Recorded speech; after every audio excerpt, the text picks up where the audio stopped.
tighten some, otherwise the faceplate, it won't go back on. I'll show you why in just a sec. So you see how it popped off when I did that? Right. It's because it's under a bit of tension.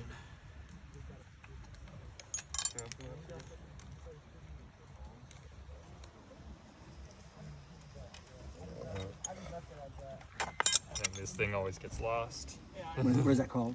It's oh shoot, what is that called? Dogs. Dogs? Dogs, yeah. A dog. So you take them and slam them into the tree, and it gives you leverage. Oh, okay, Work cool. around. And then this is how you tighten your chain. So that goes in this hole right here.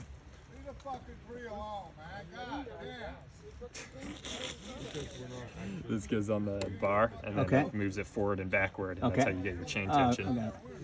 And do you always want your chain one specific tautness, or do you? Yeah, there's or is it chain. Does it depend on which tree you're going to cut? It doesn't depend on the tree you want to cut, but different people have different preferences. Sometimes if you're cutting a lot of brush, like certain types of brush, you'll throw your chain more often, so you want to have it tighter. Like Madrone is really guilty because it's got those little divots on it, and it'll get under your chain and pop it out off the side. Yeah. Neither did Malik. He made that off right there. And that's a bar, right? Yeah, that's the bar.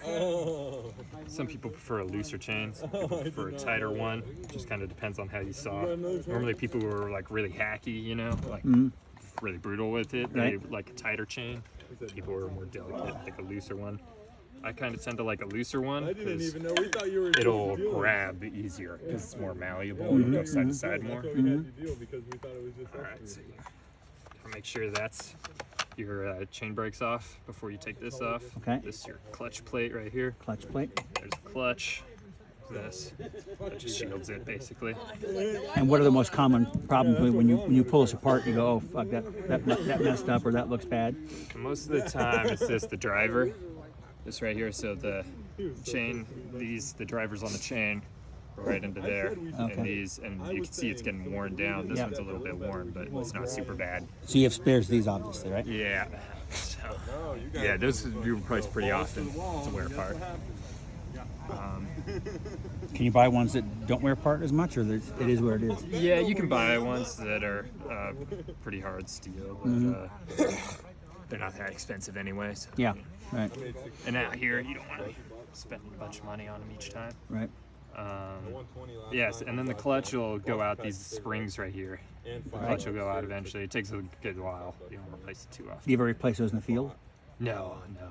I don't even think we have a spare. So that you don't mess with in the field? No, not really.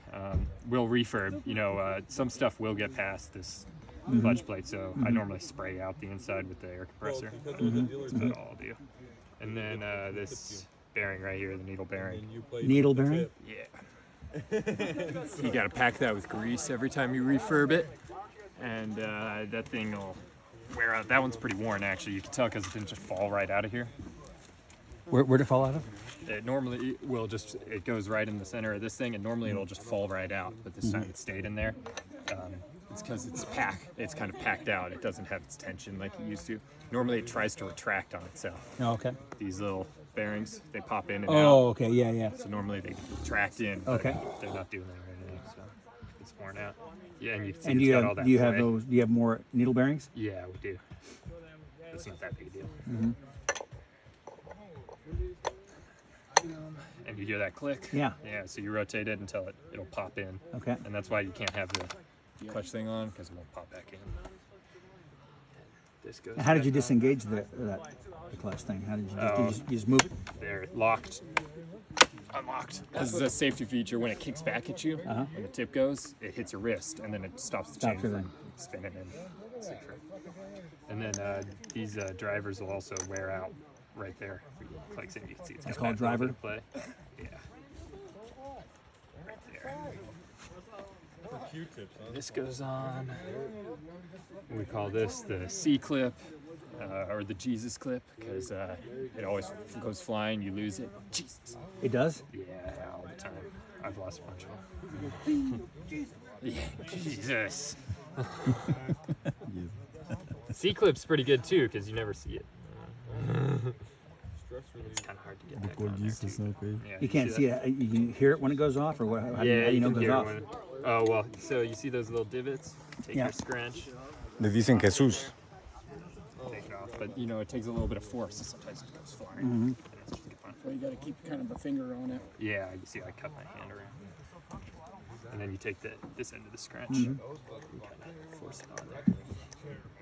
And that's a pain in the ass too, especially when you pack too much grease on there. Right. Because there will be a lot of tension on it. It's all forcing its way up. You really gotta crank on Is it. there a special tool for that, or that's just you use a scrunch? You know, you just use a scratch. There might be a special tool out there, but I haven't seen it. I suppose less is more though out here, right? Yeah, exactly. I'm already losing what I got. I need to do it more. Alright, and the bar, chain.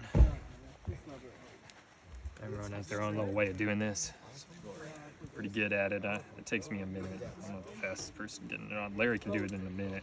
You take this whole thing off and put it all back on in Real under quick, a minute. just like nothing. Yeah. It's pretty wild to watch.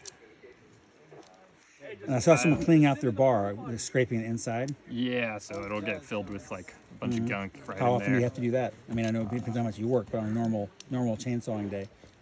Yeah, on a full day. You just got to do it once at the end normally. Oh, that's it. Yeah.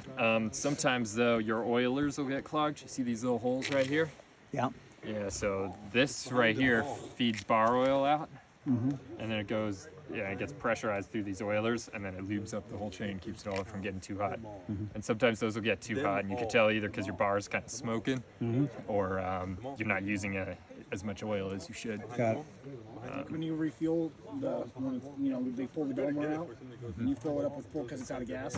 You fill up the gas, and then you fill up, if the oil's not basically empty too, then, Something's wrong. yeah, you're not getting enough oil. You want in it that like a bar. third full-ish. You always want to have some oil in reserve. Yep. But yeah, it should be right around there. Yeah, just walking them through it. And boom, and then that one went pretty poorly. Go How for you it do again. that? Why don't you go from the tip? Behind them all. Well, the tip was supposed to stay on. I tried to keep it under tension, but here, I'll show you how I did it. Like I said, though, it does take me a minute, so if you got a better way, Lucas, I'd I like to see just it. put the tip on, and then I pull the chain, all the slack out of the chain, so it's aligned all the way through the bar, and then I take that slack that's in the back and hook it around your sprocket there, and pull that bar out as far as it'll go. And then it just holds itself. You know how it holds itself. I do, yeah, just like that, and then I tilt it up though, like this. Yeah, I do that too. So you use gravity with you. It's, yeah, that's how I do it. That's why I said it went poorly. Rick told me it's not. No, it's good to practice taking down and putting back together. So I get faster and faster. Faster and faster, yeah, and then you're not getting screamed at while you're IAing it. That saw sucks for that reason. Yeah, I'd like to see how the steel does it, because there's another way. The steel does it different. I'd like to see if that's easier or not.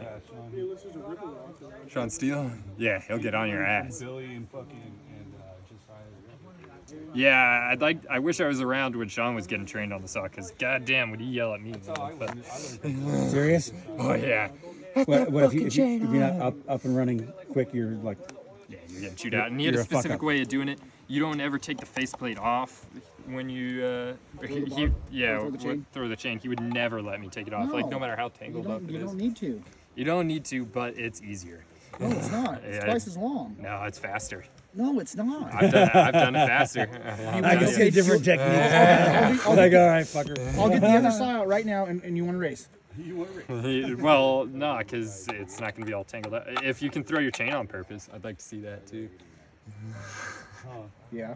Yeah, you think you could throw it on purpose? You I just- had a you- swamper last year, you and my leave it- swamper figured out how to throw my chain by torquing it just right with Yeah. the brush, and then he'd be like, "I'm ready for a break." He'd throw my chain. serious? Yeah. Half throttle or whatever. Yeah, exactly. You throttle down a little, and he tweaks it. And, Tiny weird yeah. shit. It's how tight. Yeah. So the general rule of thumb is you want to pull it out, and you want to be able to count 7 teeth. 3, 4, 5, 6, 7. So that's a little tight right there, especially because as you tighten these, it tightens the chain too when you really ramp down on those. So, and then the snap back, you kind of get used to feeling how it snaps back. That's pretty good right there because it's about to get a little tighter. How tight? Just These just as tight. Yeah, just give them real tight, or just sort of a nice. yeah, I like to go right there. Nice snug. You know, you don't need to really crank on it. there's a lot of vibration. So if you don't get it tight, they'll come off. Got it. And the